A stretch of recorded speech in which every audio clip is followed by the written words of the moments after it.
Stuck with the Fmifs Library DLL failure compromising your core library map? I'm Sophie Chen, a senior Windows support engineer. Let's analyze this architectural break and restore your stability. Before we begin our Fmifs library troubleshooting, you can follow the link below for a professional environment review. This is the Fmifs library, the Installable File System Utility library. It provides the unmanaged entry points for disk formatting, CHKDSK operations, and volume label management. It bridges high-level shell commands to the low-level localized file system driver. Since we've identified what's missing, let's try the official recovery method.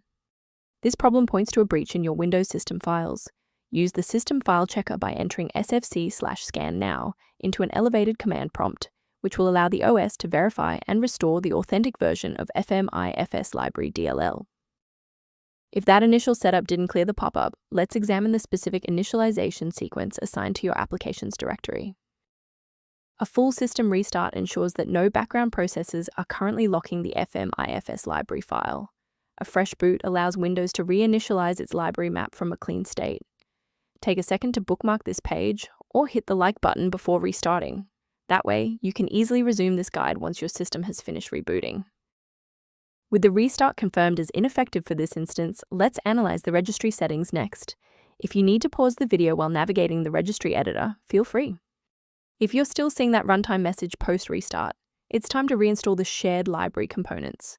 First, go to Control Panel, then select Programs and Features. Second, find every Microsoft Visual C++ redistributable, 2005 through 2022. Third, right-click each and select Change, then select Repair. If that fails, download the latest all-in-one VC++ redistributable package from Microsoft's website.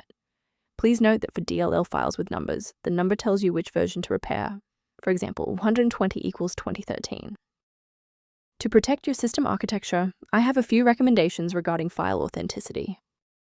Keep your personal information safe by avoiding third-party mirrors for Fmifs Library DLL, which lack the encryption and security of verified official updates.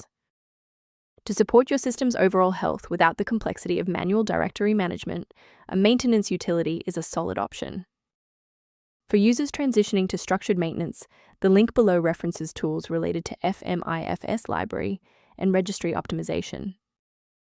I'm Sophie Chen. If this guide resolved the DLL error preventing Fmifs library from launching, please subscribe for more verified engineering fixes.